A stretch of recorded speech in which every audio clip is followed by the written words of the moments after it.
Dive presented by Yahoo Daily Fantasy Sports, where you should and can get your $30 in Yahoo Sports rewards points upon depositing simply by going to awesomemode.com, clicking the NFL tab, and you'll see that beautiful, wonderful EMAC Primetime Showdown article entirely free. The link for Yahoo Daily Fantasy Sports is right at the top. Click that. Use the sign-up code AWESEMO, AWESEMO. Get up to $30 in Yahoo Sports rewards points. Enter that in the $250K baller, $25,000 to first. Toss it in the $31,000 Halloween guaranteed today or wherever you want, really. If you get in early enough, they still have some management-free contests where everything paid in by the player gets paid back out to the player. Remember, NFL tab at awesomemode.com. Click that link or click the image for the primetime article, and the Yahoo link is right there. Get your Yahoo daily or Yahoo Sports rewards points. Good as cash. Used on the site to play and win money. Withdraw it if you'd like. They are the sponsor of the Deeper Dive. I'm Dave Lockren. With me, Adam Scher. What's happening, brother? Not much. Another 3-game slate, but at least this one has some interesting stuff to talk about and some probably pretty fun games. Yeah, I think so. I think normally with a 3-game slate, there's only so much to talk about, but there is a lot for this one. So let's dive right into it. Only 3 games, a couple of them with pretty high totals, but all of them have some wrinkle that makes them more interesting than they would be if everyone was healthy. Let's start with Miami and Atlanta. Home and home series here. They actually played on Tuesday's 3-game slate in Miami. That game was a blowout, but and Trae Young got hurt after 11 minutes. So here you have it, 214.5 total. It's the lowest on the slate by almost 10 points. The Heat, 110.5 or 110.8 implied total, 103.8 for the Hawks, who are 7-point dogs at home. Trae Young being out, Adam, this is where we spend a lot of time on today's show. Trae Young being out is going to make a big difference. DeAndre Bembry started the second half of yesterday's game, played 17 minutes in the second half. He's a .97 fantasy point per minute producer with Young off the court, and last season, I think he was like .94 since the start of last year. But you also have to consider, and I'll throw it to you here because we've got a lot to get through. Jeremy Lin is no longer there. He departed to Toronto at some point in that midway point through the season, but he was there for a lot of last season. They really don't have a backup point guard if you don't include DeAndre Bembry. Let's kick it off with him. Then we'll get into, of course, John Collins and everybody else on this Atlanta team. Yeah, I mean, I think Bembry is one of the first guys going into cash lineups today, which makes a ton of sense. The minutes should be there, even though the Hawks do have a lot of guys that, wing type guys. Bembry is essentially their backup point guard without Young or Evan Turner in this game. Last season, as you said, he averaged, depending on exactly what you're looking at, between 0.95 and a little over 1 fantasy point per minute without Trae Young on the floor. I have his numbers without Trae Young, and alongside John Collins, he played a total of 229 minutes last season, 19% usage, 19% assist percentage, averaged exactly 1 fantasy point per minute. Miami playing at a fast pace this season, as we talked about on Tuesday when these two teams played. So even though Bembry's price tag has come up, which I think the sites did a good job of that. Yahoo, he's still only $11, but salary came up on FanDuel. Salary jumped all the way to $4,700 on DraftKings. He's still on this 3-game slate. I have him projected for 32 minutes. He could see a little bit more. And averaging around a fantasy point per minute is still pretty solid at his salary. So I think one of the first guys in cash and a good value option in tournaments as well. Yeah, Collins has played 390 minutes without Trae, 28% usage rate, 1.2 fantasy points per minute. Pretty solid numbers. He also played 36 minutes, but a couple of interesting things to point out. In that game, he led the team with 78 touches. Jabari Parker was second with 52. So the offense was actually flowing through John Collins. He even soaked up some 3-pointers with 8 attempts. He's a 16 rebound chance guy per game this season, and he's blocking shots above 5%. So, there are some good things about John Collins. I guess the question is, who are you paying for at power forward? Aldridge is discounted on DraftKings, and a couple of other guys we'll get into. But there's really no question that the offense began flowing through John Collins once Trae Young went down. Yeah, he's one of my favorite plays on the slate because, as you said, he has about a 28% usage rate without Young on the floor. We finally saw him play big minutes as well. He got 36 in that game. I'm not projecting 36. I still have him at 34, but at least knowing that he's not being held back for some sort of like philosophical reason that we didn't know about it is good to see. He at least has the potential to get to 36. His assist numbers should increase somewhat as well. Not like he's going to be a huge assist guy, but he does get a bump without Trae Young. Rebounding numbers have been good. And then another thing working for him is that obviously it's the same exact matchup we just saw on Tuesday. And in that game, Atlanta closed with Collins at the 5. You had a pretty nice chunk of minutes going to Collins at the 5 instead of Len or Fernando or Damian Jones. So that would make him even more productive. Obviously, you don't expect him to shoot lights out from 3 like he did in that game, but everything he gives you, the block upside, the rebounding, the scoring, the increased usage and assists here, and the minutes, I think makes him a top play on the slate. Me too.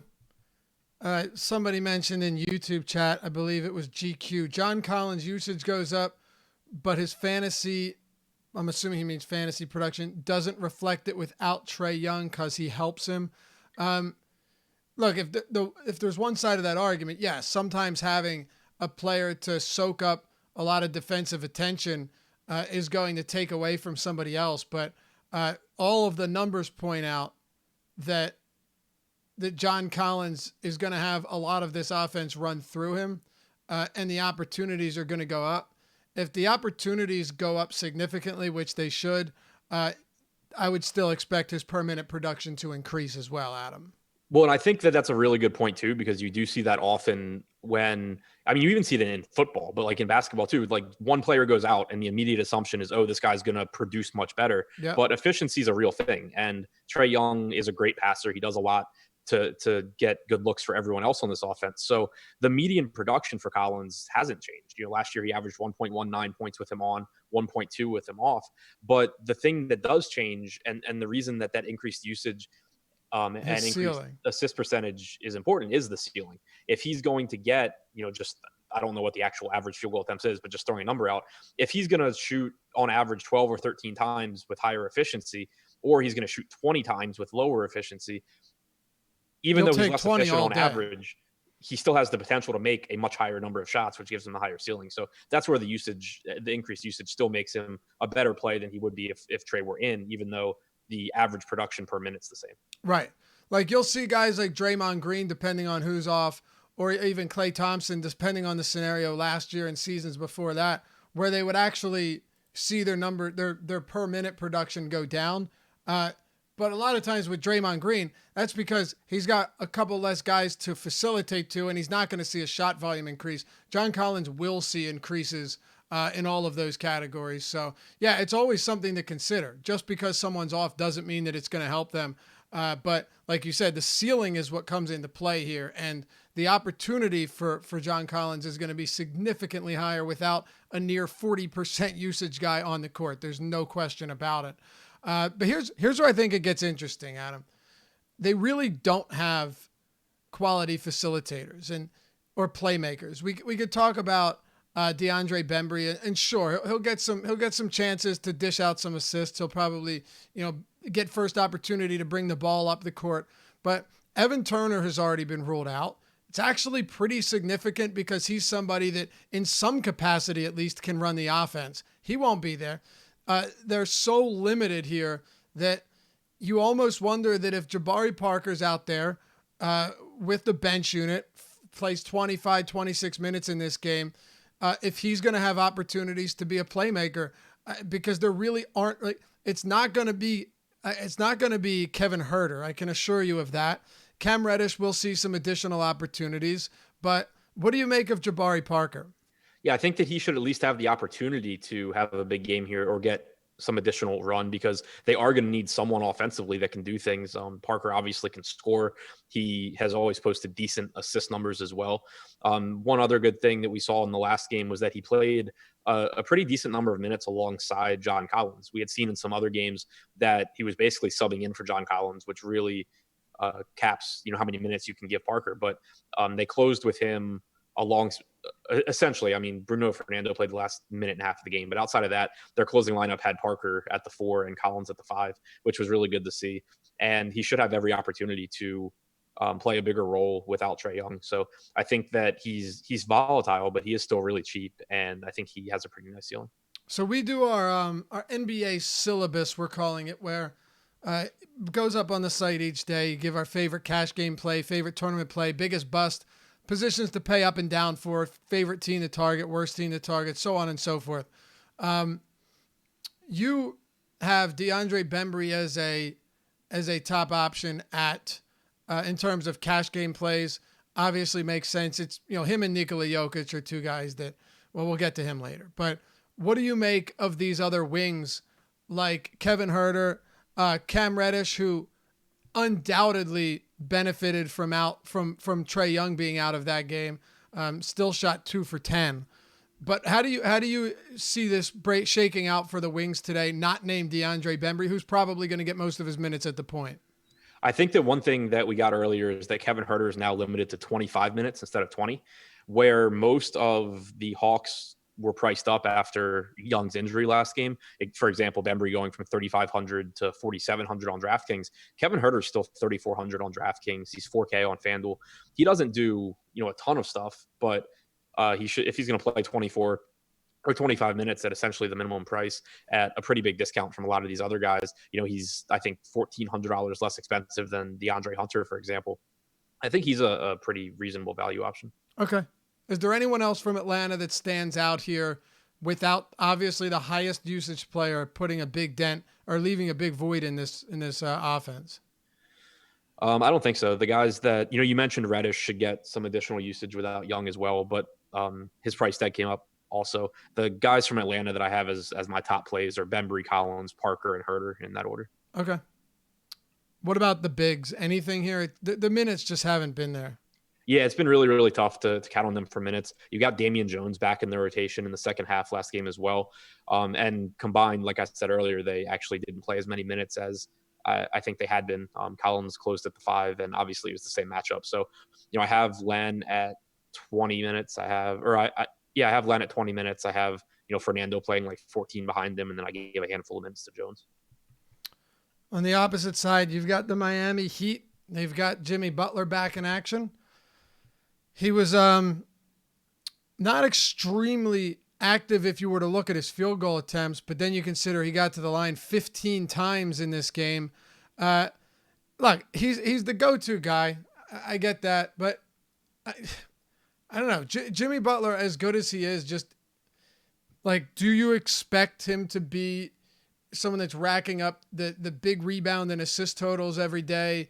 And being worth, an 8K plus price tag. Of course, it's a 3-game slate, so it definitely is all in context. But what are your thoughts on Jimmy Butler here in Atlanta? I kind of am expecting it to vary by game. We've seen in the past that in competitive games down the stretch, he'll take over. And then, some games he's just going to have higher usage than others. In 3 preseason games, he had a 20.5% usage rate. In his first game back on Tuesday, it was 26.9%. I'm pretty comfortable projecting him up in that 25-26% range, just because there's nobody else really demanding the ball on this team. Obviously you have other guys that'll shoot like Tyler Hero and Kendrick Nunn, but you don't have a Karl Anthony Towns type guy here. You don't have a Joel Embiid type guy. So I think that he should have pretty high usage. In the context of the slate, I think he's an okay option, but like I prefer, if we ignore ownership, because we don't know where that's going to end up coming in before lock, but I have Collins projected higher. So, at basically the same price point. Okay. Huh. The other aspects of this Miami team, now that Jimmy Butler is back, it really throws a wrench into the works. Justice Winslow's minutes went down. Some of that because the game was out of reach, but 30 minutes in this game. His usage took a massive hit here. 7 field goal attempts, no free throw attempts whatsoever. Clearly the worst game by a mile that we've seen from Winslow this year. Kendrick Nunn, 18 field goal attempts, was actually the highest usage player on the team ahead of Jimmy Butler the other day. And really just relied solely on scoring, nothing else. Did not have a rebound to his name. You would expect the peripherals to suffer even more with Jimmy Butler back, but he is reasonably priced. I mean, Bam Adebayo shouldn't really take much of a hit. But let's start with the guards here, and we can include Justice Winslow in that, because A huge difference in what we saw from the first 3 games to the last game with Jimmy Butler in action. Yeah, so one of the biggest pieces of news we're waiting on is Winslow's questionable for this game. If he's in, we saw 30 minutes last game. I think that he probably plays more than that on average. If he's out though, which is how I currently have it projected, just because of the midday downgrade. I gotta cut you off. Hold on. Cam Reddish is starting at the point. Yeah, I saw that. I don't know what that means because Cam Reddish starts anyway. Well, him and no, but is Bembry? We don't know if Bembry's starting. Right, that's what I'm saying. I don't know. I saw that and it's weird, but their minutes increased to 35 minutes though for him and DeAndre Hunter. Yeah, that's huge news. It is. Yeah. As far as the starting at point guard news, we need a starting lineup because I don't know what that means. Well, I feel like you might see. I think so. Hunter's going to be in there. Collins will be in there. Len will be in there. Reddish. I wouldn't be surprised if Kevin Huerter starts at the 2. Yeah, I wouldn't either. I just don't know if that's what that means or. Yeah. Well, it just seems like it would not make a lot of sense to start Reddish at the point and then have Bembry in the starting lineup. Like that wouldn't make any sense. Right. It makes sense to have Bembry with the second unit, I guess. Right. But what does that do for his value? I'm right now going to assume that I'm going to throw Huerter in and say Bembry comes off the bench as the second unit point guard. What does that do for this team and everybody we just discussed for 15 minutes? Right. So I think that the minutes increase. The first thing I'm doing is taking minutes away from Ty Wallace, who I had at 15 or 16 minutes. So I'm going to start taking minutes away from there. I'm going to go ahead and bump. I'm going to put Cam Reddish at 32. I know they said 35, but I don't think he's even played. That seems like a big stretch, right? Coming up from, what was he, 27? Well, they've been saying he's limited to 30 minutes, and then he's playing 26 or 27. No, I'm agreeing. I'm saying to project him for 35 seems like a huge stretch. Right, yeah. So I'm putting those guys at 32. Huerter I already had at 24. And that's a minutes limit, so it's not like even if he is starting that would change. So that's an extra 4 minutes I gave Reddish, an extra 2 minutes I gave Hunter, and I had Wallace at 16, so that would knock him down to 10.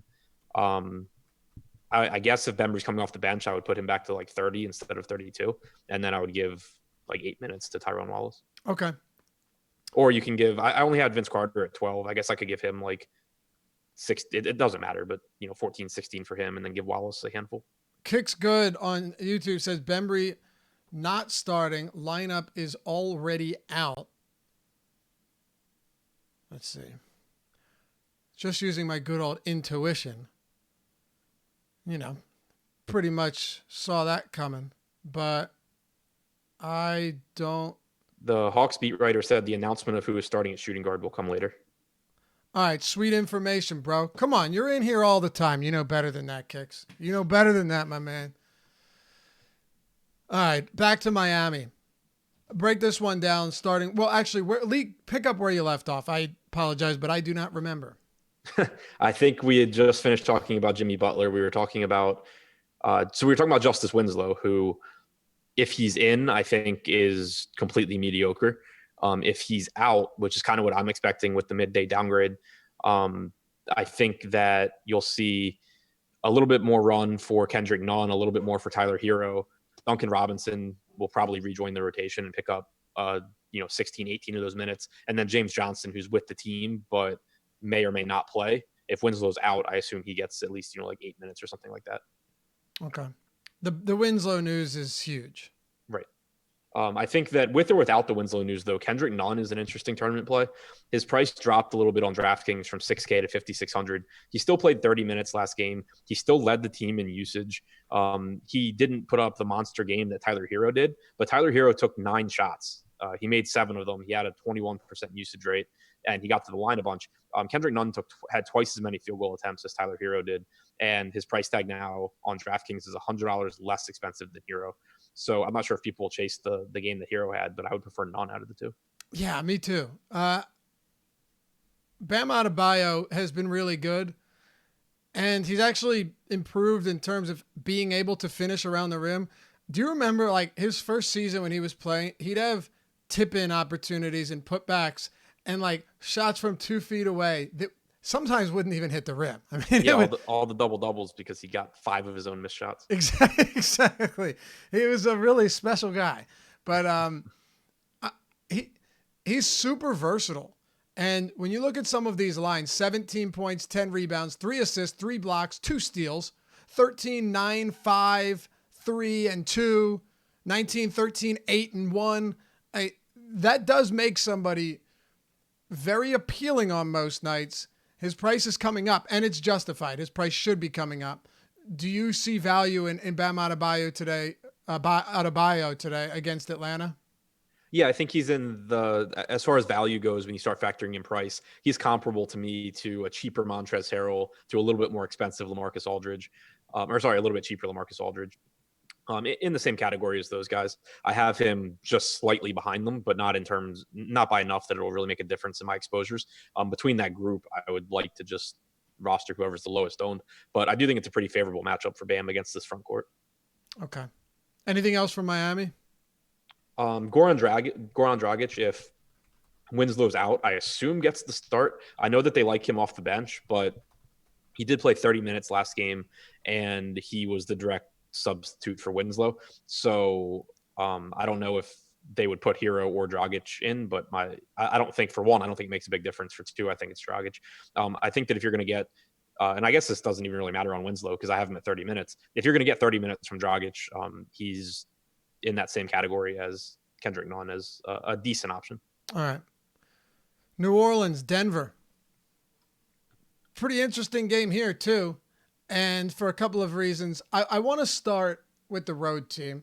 113.5 total for the Nuggets. 223 over under. Nuggets are 4-point favorites. Dude, unless he gets in some odd foul trouble or just decides like he isn't interested in playing, unless he pulls a Chris Paul, Nikola Jokic will have a very difficult time not producing in this matchup against Jahlil Okafor and Nikola Melli. And Jackson Hayes. Jackson Hayes. Yeah, I'm assuming Jackson Hayes doesn't see nearly even close to as much run as he did before. But yeah, me and Josh spent a lot of time on that this morning. Well, how many minutes do you think Hayes gets? I have Hayes at like 14. Okay, yeah, and he played 24 last time. Yeah. I have him at 10, but it's close enough. Okafor. I have him playing more minutes than Melli. What? I have him playing more minutes than Melli in this matchup. Okay. We'll get there in a second because Okafor last time out, pretty much everything that could have gone wrong from foul trouble to blowout did go wrong. And, 12 minutes was definitely not par for the course. But talk to me about Nikola Jokic, dude, against this New Orleans front court. Yeah, just a really, really, really good matchup. The only issue you really run into with Jokic is that, sometimes he just decides to be the passer and not be that aggressive offensively. But obviously all the upside in the world. He has the highest rebound percentage, highest assist percentage, and highest usage rate on the team. All that stuff makes it so that he has a high floor. Like even last game, he was terrible and still triple doubled. And, it wasn't like you were happy with his performance, but it wasn't the worst. And then, here you get what should be a fast-paced New Orleans team, at least at some point this season, and a really, really weak defensive front court on a slate where there's not a whole lot to even pay up for. It's basically Jokic and Kawhi. So I don't really have any reasons not to like Jokic. The extension of that is same thing we talked about on Tuesday. In lineups where you don't have Jokic, it makes a lot of sense to have Plumlee and just kind of maximize your upside and give yourself an easy path to a win, because Jokic is going to be so popular. If you already don't have him, you may as well hope he gets in foul trouble or something and benefit from it. What about Millsap and Gary Harris and Will Barton? We can run through these guys one by one. We'll get to Jamal Murray last, but let's start with Will Barton. He's got 30-plus fantasy points in 3 of 4 games. That's good. Not a particularly high usage guy, though. He is rebounding well. And the funny thing is, it's not even like his shots are falling at a crazy clip. He's just knocked down 43% of his threes, which is, decent. Overall, though, 38% shooting is okay. He's getting to the line, a few times per game. Got there 12 times in the first game, so that's skewed a lot. But he's really one of the most volatile and frustrating fantasy players out there. If you assume he's getting around 30 minutes today, against the Pelicans team that's playing at a top 5 pace, has a bottom 3 defensive rating to start the year. Does Barton become an option for you? So he's the other huge piece of news on this slate that we're waiting on. He's questionable as well. But if he does play, yeah, I think he's a good value. He played 36 minutes last game. I don't expect that. I'll end up projecting him for like 30 minutes if he's in. But even in 30 minutes in this matchup, I think it's a good spot for him. Not the highest usage guy, but he just does a lot of things well when he's on the floor. He's always been a pretty solid per minute fantasy producer. And going up against this Pelicans team is pretty appealing for everyone involved. So if Barton's out, this is always a bench that kind of drove us nuts last year because it's a good bench and any one of these guys can kind of pick up the slack. Do you think, and Gary Harris can move to the 3 if need be. So that means that, you have guys like Beasley or Torrey Craig that could come in and make an impact here. Who do you think it's going to be that ends up getting those minutes if Barton is out? My best guess is that Torrey Craig would start for Barton. I gave him about 28 minutes. I gave a couple of extra minutes to Malik Beasley because, like you said, they can slide Harris down and Beasley can pick up a few extra minutes. And then I put Michael Porter Jr. In the rotation for 16 minutes. Well, but here's another thing. Jeremy Grant's been a 4, but he's a pretty small ball player. If he needed to play the 3, he could. I don't know it's necessary because essentially you've just seen him picking up the additional slack off the bench behind Paul Millsap. But yeah, he probably won't because he's basically just playing all those minutes behind Millsap. Be Beasley and Craig, and then maybe Michael Porter. Would anybody really become a top play for you in terms of value on a very short slate? I don't think it makes a huge difference in terms of top plays. I think that all it does is it gives you, because you have to keep in mind, even if you think that how the rotation is going to go, you don't. You can be wrong, and so it at least gives the uncertainty gives a little bit more upside to the guys like Beasley, like Craig. That maybe Beasley plays a lot more minutes than I'm thinking. Instead of playing 20, he plays 25. So that makes it so these guys have a little bit higher ceiling without Barton, just because of the uncertainty in the rotation. But it doesn't make anyone jump to being a great play for me that wasn't already a great play. Okay, Jamal Murray. Definitely looking like he'll get some ownership here. You're going up against a bad Pelicans defense. Lonzo Ball was 32nd in real plus minus at his position last year. I think he's better than that. But do you think Jamal Murray is somebody that really relies almost entirely on scoring? He's averaging 4 potential assists per game this year, man. He's second in usage, so that's cool. And I get rostering him today, not extremely pricey. And you're talking about a Denver team that is playing at the slowest pace in the league and the Pelicans who are playing at a top 5 pace. So there's a massive boost there. But I'm not sure I've ever gotten a good Jamal Murray game. Just going to throw it out there. Actually, now that you mentioned it, I'm not sure I have either. I'm serious, dude. It never happened. Every time he does it, I'm just like, oh yeah, this was obviously a good Jamal Murray spot. Why don't I have him? And then right. I end up with him in other days and he sucks. The Pelicans are interesting to me when you talk about scoring dependent guards going against them, because it's really appealing because of the pace, and overall the defense hasn't been good, but individually those backcourt defenders are both good, especially they're Drew. Very good. Yeah. This goes back to also though something that I mentioned. We were talking in Slack chat earlier, and someone was asking about who Pat Beverly would defend. And as far as DFS goes, I don't get too bogged down in the individual defenders. Obviously if Drew decides that he's going to just stop Jamal Murray from touching the ball, he can. But more so, I think that team defense and pace, especially in the NBA nowadays, where there's so much transition offense and so little half-court offense. I would rather someone like Murray be facing a defense that doesn't have Drew Holiday than has Drew Holiday, but it doesn't really change my thoughts on him overall. So here's why the deeper dive is the best show out there.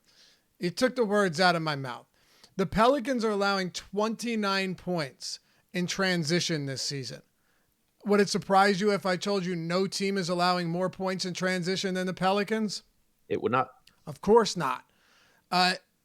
When you're not in the half court, individual defenses, sure, you get chased down and all that good stuff, but in transition, it's a totally different game. And a lot of times the guy that you're waiting to defend somebody or you expect to defend someone is not going to be that guy. So it's a big difference here. And I think while Jamal Murray might not be a big time transition scorer, this team is going to operate a lot differently in a game like this. And this Pelicans defense, despite having good individual defenders, has been crushed in transition, and that plays a big role. So I'm with you. By the way, we'll get there in a second. I don't want to. Oh, plus also the other part of that, in addition to there just being less half court sets, is obviously with all teams, like the Nuggets don't play fast, but they still play fast compared to teams 5 years ago.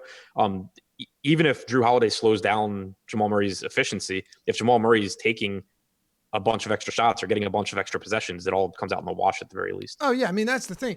Listen, they're literally averaging 8 more possessions per 48 than the Nuggets this year. Right. That's a big number. So yeah, I think it plays pretty heavily into that. Is there anyone else? Did you want to talk about Gary Harris or Millsap? Yeah, I think Harris and Millsap are both similar in that it's a good matchup just because of the pace and the pretty poor defense. Their minutes, kind of fluctuate. We saw 32 minutes from Millsap last game. We've also seen 26 in some games. I have him at 28 here, but certainly has the potential for more. Same goes for Harris, who I have at 32 minutes, but you could get 34. They both are cheap enough where I think that they're good, secondary filler options. 5,100 on DraftKings for Harris, 53 for Millsap. They're both guys that I'll be getting in lineups. Neither one is someone that I expect to be in like 60% of my lineups or anything like that. How about the New Orleans Pelicans? Our boy, you know what? Let me, since it's been a bit of a theme today, I'm going to throw this to you and let you run with it. Kicks Good says, how you doing, Kicks? Says that Jackson, forgot his name for a minute, dude. Jackson Hayes is an easy play today. Yes, no, maybe. I'm not there, and the reasoning is what Josh and I got into on the show this morning. So he played, huge minutes against Golden State in that game. But if you go on Popcorn Machine and you look at what actually happened, Jahlil Okafor got the start, right? He picks up 2 fouls in the first 3 minutes of the game. Another one.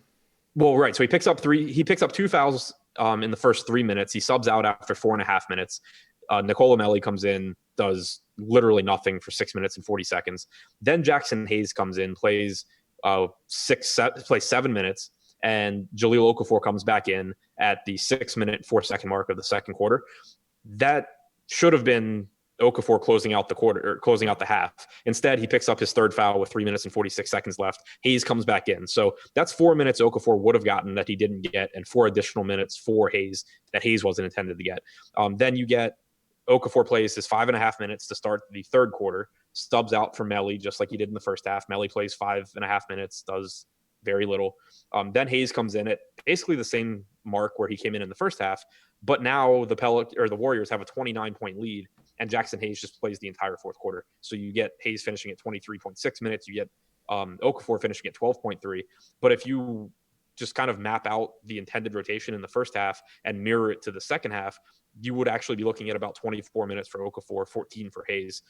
The one thing that I think benefits both of these guys is that you do have a big front court from Denver between Jokic and Plumlee.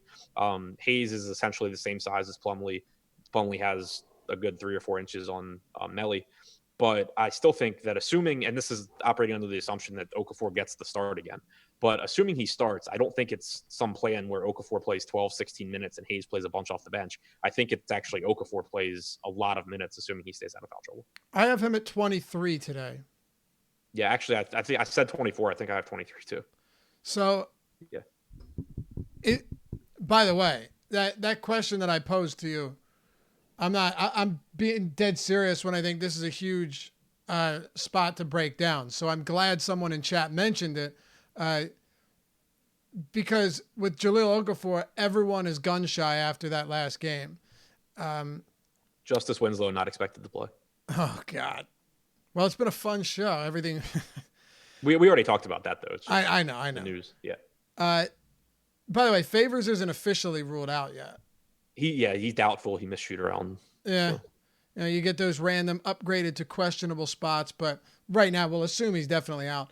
Yeah, just looking at the rotation though from last game, and I broke it down basically exactly what you did, but except in written form in the deep dive today. You can find that at awesomeo.com. That, by the way, today's article is free. The NBA deep dive. Check that out if you'd like. It's totally free on the site. But yeah, I think it would be unrealistic to assume that Okafor only plays 12 minutes, and the blowout definitely contributed to that as well. Assuming he starts, he's my favorite play on the entire slate. Oh yeah, I'm all right with that. In terms of value and ownership. Like in the NBA syllabus that you mentioned earlier, I have him in there as my top contrarian play because right now on DraftKings at 3,400, we have him projected for 12.5% ownership. I don't know if it'll be that low, but he's certainly going to be lower owned today than he would be had the game against Golden State gone differently. That was a full slate where Jahlil Okafor was 50% owned. Now you have a 3-game slate where he's projected for 12% ownership. And all that happened in that game was he got in foul trouble and the game blew out. And people are going to be scared to go back to him because, he only played 12 and a half minutes. So if he does get the start here and we don't get anything weird as far as the starting lineup goes, he's my favorite play on the slate. His minimum salary on Yahoo, 36 on FanDuel, 34 on DraftKings. It's probably worth mentioning too that for his career, he's a 1 fantasy point per minute guy. Definitely worth mentioning because a lot of times when you get value guys a lot of times the really cheap minimum salary guys that you're talking about as value are the Kevin Huerter types where Correct. It's like he's not going to do anything when he's on the floor. Hopefully he goes 5 for 6 from 3.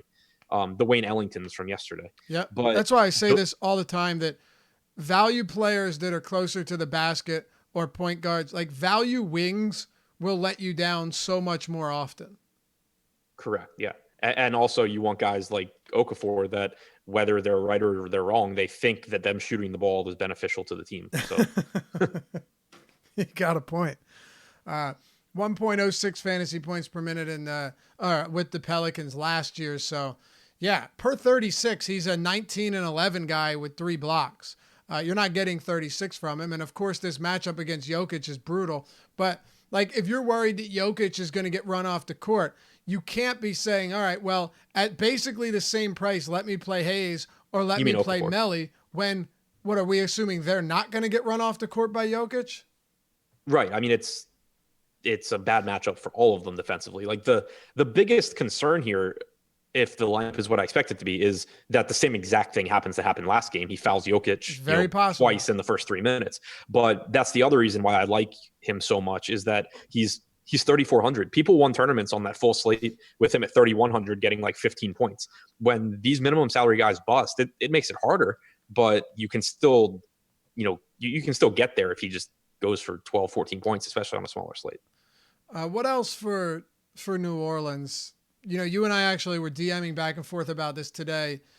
Brandon Ingram's been very good, but the return of Jrue Holiday to the lineup is no small thing whatsoever. It's only a very small sample this year with Ingram on and Holiday off, and both of them on. We've got 2 games on, 2 games off. But the numbers are pretty significant, and the usage only increases by 2%, but the assist opportunities, the rebound chances, his touches go through the roof with Holiday off the floor. And you even pointed out that his rotation was entirely different too. Yeah, that all is a big deal to me. Like Ingram still has the opportunities here because he gets the usage, like you said. Yep. But when, just obviously it's a small sample size, but just thinking through it, if he's playing a lot of minutes alongside Lonzo Ball and Jrue Holiday, his assist opportunities are going to come down. He still gets, rebounding opportunities because he's starting at the 4, which is nice, and he's still getting shots up. So it's not that he's terrible, but it's a situation where his price tag is rising because of how well he's been playing lately. And for one, he's getting a difficult matchup against the slow-paced Denver team. And then for 2, you're reinserting Jrue Holiday into this lineup, who's going to take shots away. He's going to take just touches in general away. But on top of that, if you look on Popcorn Machine at the games that Jrue didn't play compared to when Jrue did, Josh Hart obviously was starting for Holiday. And so what Alvin Gentry was doing was staggering Brandon Ingram so that he was coming off the bench and playing with that second unit where he's out there with Kenrich Williams and Frank Jackson and Nicolo Melli. And essentially he's running the offense, and he is the entire offense for the most part. In the games where Jrue played, that wasn't the case because you had Josh Hart coming off the bench and doing that stuff. So you had Ingram playing almost all of his minutes with Ball and with Jrue instead of playing a bunch of minutes without Ball or Jrue. Right. Exactly. So You're where do muted. you have him today prioritized? Let me Still mention muted. what? You're still muted. So where do you have him prioritized? He's 7,900 on DraftKings. The price tag on Ingram is $9K on FanDuel, and then on Yahoo, Ingram is 36. So he's up there pretty much everywhere. DraftKings a little bit more reasonable. Yeah, so I think that when you're basically at that price point, you're comparing him to Collins, Aldridge, Harrell, Bam. Well, Bam, I guess is center now, but I have him behind all those guys. I have him when you factor in price, I have him as comparable to the guys like Parker and Millsap because I still have Ingram projected for 39 to 40 DraftKings points. It's just that if Drew were still out, I would have him a few points higher. Okay. Any interest in Lonzo or anyone else from the Pelicans? Yeah, secondary options for me, not guys that I'm really in love with. I think that going up against Denver is not a really appealing spot because it is a good defense. It is a slow team, and you have a lot of more appealing spots on this slate. But if I get some Lonzo in lineups, if I get some Drew, that's all fine with me. But outside of Okafor, there's no one from the Pelicans I'm really prioritizing. Okay. 228 total for the Spurs at the LA Clippers, 116.5 point total for the Clippers, 111.5 for the Spurs. Spurs are 5-point dogs on the road. I want to start with San Antonio and then we'll move over to LA. But I was doing some research today and I came across some crazy stuff, Adam. Murray's minutes are only 23 per game. It's insane though that this dude is second in rebound chances with 13.5 per game behind Aldridge, 23 minutes per game. Leads the team in potential assists with 23 minutes per game and in touches. That's wild. 26.3% usage rate. He's averaging 1.68 fantasy points per minute through 3 starts. Look, is it sustainable to churn out almost 1 3/4 fantasy points per minute? No. He will sit tomorrow, by the way, on the second of a back-to-back. Let me just say, Dejounte Murray's been awesome, and he's everywhere on the court. Yeah, and I was looking at similar stuff to you. I have an expected assist percentage and an expected rebounding percentage that I like to use earlier in the season based on based on rebound chances and potential assists. And it gave me an 18.1% expected rebound percentage for DeJounte Murray. And I was like, that can't possibly be right. So I went back and I looked at his numbers from 2017, 2018. I remembered he was really good. Yeah. But even then, 14.1% rebounding percentage for Murray. Yeah. Obviously is phenomenal for a guard. He's just been very, very involved. I have him projecting well here. It's a tough matchup against the Clippers, but he's just been playing so well. He's doing so much in every category. I have him going for 31 to 32 DraftKings points in 24 minutes. Is that enough to make him a priority at his salary? No, especially because the top end upside it's really hard when you're on a minutes limit to put up a score that breaks a slate when you're a mid-range guy. But with there being limited options, I don't think he's significantly worse, even though he's going to play fewer minutes than those Miami guys we talked about, like Dragic and Nunn and Hero. Well, also though, Jamal Murray is in a good spot. I think we both agree that he deserves the ownership, but Jamal Murray's complete lack of peripheral stats at times. Right now, we've got him projected at 33% ownership. Dejounte Murray's like $700 cheaper. It wouldn't be the biggest shock in the world if Murray outproduced, or if Dejounte Murray outproduced Jamal Murray with fewer minutes. So, I mean, no question. It's a risk. There's no question. But if he got up to 25 minutes today, I don't know. I really like what I'm seeing from this guy. So, and actually, just to kind of go from a more macro level to your point, Jamal Murray, projected for a lot of ownership in a good spot, but a scoring dependent player. Even if you don't want to just single out DeJounte Murray, if you're playing a bunch of lineups, one spot where you probably could get, create a little bit of an edge for yourself is just saying, okay, at the expense of Jamal Murray, I'm going to play all of DeJounte Murray and Hero and Nunn and all these guys because there's a really good chance one or two of those guys beat Jamal Murray. No question. What are you thinking about DeMar DeRozan? And just note that the price tag is pretty significantly different from site to site. 7,100 on DraftKings. He's 1,100 less expensive than Butler there. Butler's 9,200 on FanDuel. DeRozan's 7,800. So Butler on Yahoo is 35 and DeRozan is 33. So not a big difference there. But Yeah, DeRozan is oddly cheap. Guess the question is, how much do you worry about him facing this Clippers squad? Well, the thing that really concerns me about him is that the potential assists just haven't been there, and I think you can probably chalk a lot of that up to Dejounte Murray. 100%. Yeah. Yeah. I mean, he's averaging like 6.7 potential assists per game. And when I first saw it, like I kind of forgot about Murray because last year they had like those rotating point guards with Derek White and everyone. And it was just like, okay, well, that's weird. I'm sure it'll come around, but it doesn't have to come around. Like he could just go back to being a mid-range scorer. There was a very, very long period of time with Toronto where when you talked about DeMar DeRozan, you talked about how he got no peripherals. So he certainly could go back to doing that. And the potential assists right now are pretty concerning. So I think that the salary is nice in that we know how talented a player he is, and he is certainly capable of going out there and just smashing this price tag. But I think that it's based on what we've seen so far, when you factor in the usage, which has been there this year, 27.3%, but the potential assists and how the opportunities he's had so far this year, I think the price tag's pretty much correct. Okay. Yeah, I think it's pretty accurate too. And we actually saw him around that point last season as well. Thoughts on LaMarcus Aldridge and the rest of the Spurs? Yeah, Aldridge is my favorite guy from the Spurs. I think that at 70, well, hit him and Murray. But Aldridge, obviously, you don't have the 24-minute issue. I expect him to play 34 minutes. I expect him to start at center again. Pretty appealing matchup against Zubats and Montrezl Harrell. I don't expect him to have too much trouble there. He's just really cheap. He's 7,200 on DraftKings, which is really nice. On FanDuel, he is 8,500, which isn't as appealing, but it's still not the end of the world. Like I still have him as my second best power forward on. I think. Hang on, I have this order wrong. I have him as my. I have him behind Collins, Millsap, Bam, Jabari at power forward on FanDuel in terms of value. So I think a better play on DraftKings. Okay. On the other side, Kawhi Leonard. Have you seen his rates this year? I'll say I'm going to shock you with this. Well, I like him. I love Kawhi Leonard tonight. It doesn't shock me though, because I knew that you'd be looking at the same numbers as I am. So right. Yeah, I mean, I cut his usage rate back from 37% to like 34 just he has a 49% assist rate. Right.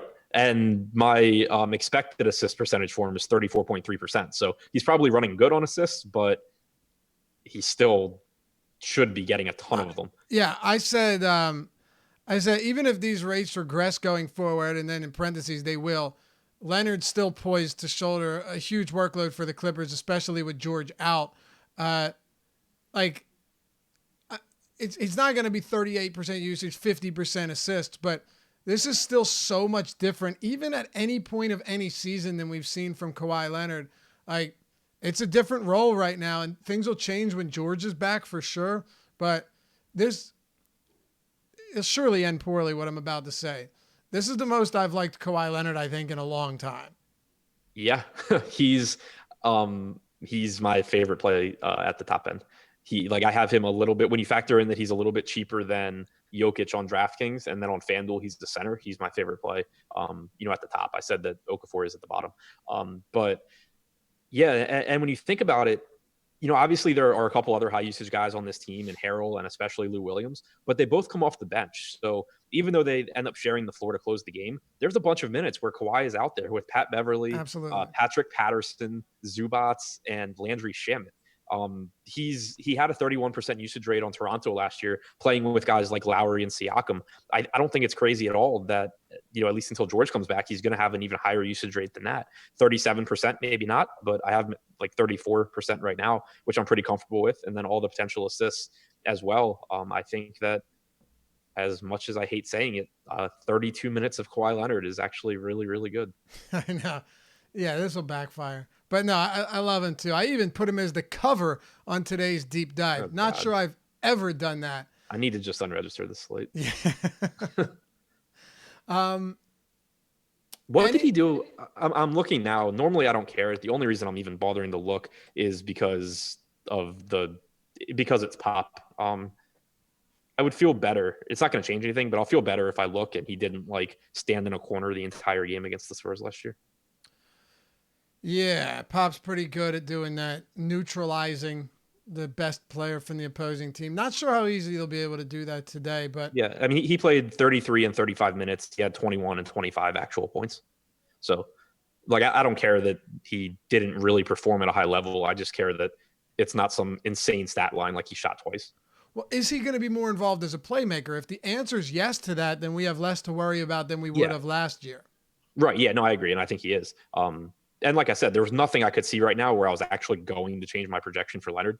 I just, at least I know I won't feel like an idiot when he has a bad game and I go back and look and saw that Pop did some crazy shit last year that really limited him. Yeah, it makes sense to me. All right. Uh, where are you going with Lou Will and Montrezl Harrell? Like, can you make either of them priorities today on a day where, number one, you're definitely looking to get Kawhi and Jokic in, and then you probably, well, we know you like John Collins quite a bit.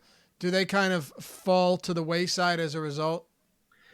Not entirely, especially Harrell because he's only 6,400 on DraftKings, so you still get a nice $800 drop from Aldridge. He's almost $2,000 less than Collins. So I do have Aldridge and Collins prioritized ahead of him, but I still think Harrell's a really good play. I also like him in tournaments. He was another guy that was in just monster foul trouble last game. He only played 14 minutes, and this time of the season, I think that you get a lot of just like cognitive biases based on previous roles for players. And last year we had a lot of games where it was just like, oh, we thought Harrell was going to play more and he barely played. And then we didn't think he was going to play and he played a ton. That's not what's going on this year. He's playing, 28, 30 minutes at least. And he has the upside for more depending how the game's going. But he picked up 3 fouls in like 2.5 minutes in the first half of his last game, only finished with 14 minutes. So I think it's a really nice bounce back spot that probably has him at lower ownership than he otherwise would be. All right. What about the other peripheral guys like Jermichael Green, Pat Beverly? I want to touch on everyone on a 3-game slate. Make sure we get Yeah. this team too. Yeah, I think Pat Beverly's my favorite of the non really good offensive Clippers. Should play, 30 to 32 minutes here. He's still pretty inexpensive. He doesn't, obviously, he's not a high usage guy, but he just does a lot of stuff across the board. Gets enough assists, gets enough rebounds, gets enough defensive stats, and then you just hope that he knocks down a couple of threes more than usual. So, not someone that I'm like really excited to have my night depend on or anything like that. But I think he's a little bit cheaper than he should be. All right. So here's the thing. We're done. We got it wrapped up. We're gonna, let's build a tournament lineup here. We've got about 5 minutes until we turn this over to Live Before Lock. By the way, Deeper Dive is the sign-up code, all one word, to get 50% off your first month of Awesemo Plus subscription. Go to awesemo.com/join. You can see videos, basic tutorials on all of the tools so you know exactly what you're getting before you dive in. You can also get a $3.95 per week Express Pass. Click Begin Membership when you go to awesemo.com/join. We'll ask you one question to see what type of player you are so we can cater the sub to your style of play and what you need so you don't have too much and you don't have too little. Use that sign-up code Deeper Dive, all one word. Get the ownership projections, the player projections, the boom bust tool, the top stacks, and everything from all of our sports behind paywall, 50% off your first month. All right. Let's see what we could do. We build a tournament lineup here. We'll go player for player, and then we'll come to an agreement at the end. So I'll start, make it very simple, and go Kawhi Leonard. I'll take Ja. Okay. I'll throw Jokic in there because I feel fine having two very expensive guys in these lineups. Yeah. And I obviously can't see what you're doing. So if I go to someone whose salary doesn't match, you're fine. Well, if you have DK open, you could do it and just toss them in there so we're on the same page. Good call. Okay, so we're at Okafor, Jokic, and Kawhi. All right, so I'll go with. So we have 5,400 per position. Yeah. Bembry, I guess. Okay. Yeah, I don't know how I feel about like Reddish and Bembry. It's very doable to put them in the same lineup. Do you like Reddish over Bembry now at basically the same price? I need to go back and readjust my rates. As of right now, I still have Bembry ahead of him, but I think there's a decent chance that changes. Okay. I'm going to go with, well, if it's a tournament lineup, I know the ceiling kind of is rough with those minutes. Let me throw Dejounte Murray in there just as a pivot off of Jamal Murray. We'll see what happens. Okay, so we have Murray and Bembry. Murray, Bembry, Kawhi, Jokic, and Okafor. Okay. I want one of the Miami guards. So let's go with Nunn. Kendrick Nunn. Okay. Yeah. So let's see. What do we have left? We've got 54.50 per player. Is that right? Yes. Okay. What are your thoughts on Aldridge on DraftKings over Collins? I don't feel like there's a huge disparity there, even with Trae Young off the floor, and Aldridge is $1,100 cheaper. Do you like Collins that much more to where you wouldn't be willing to do something like that? Or do you have interest in Aldridge today, who, by the way, is still projected for a lot of ownership? I have all three at their respective price points. Like Collins, Aldridge, and Harrell are almost identical for me. Okay. In terms of value, right? In terms of, yeah. All right. I'll go with Aldridge. It leaves us $3,700 for a forward. Is there anyone down here you have interest in? Kevin Huerter. All right. I guess. Yeah, I mean, there's not much else. There's JaMychal Green, but yeah, I'm good on that. I'm okay, yeah, as well. There's always Patrick Patterson. God, he played 29 minutes again yesterday or the other day. Yeah, that was the game that Harrell was out.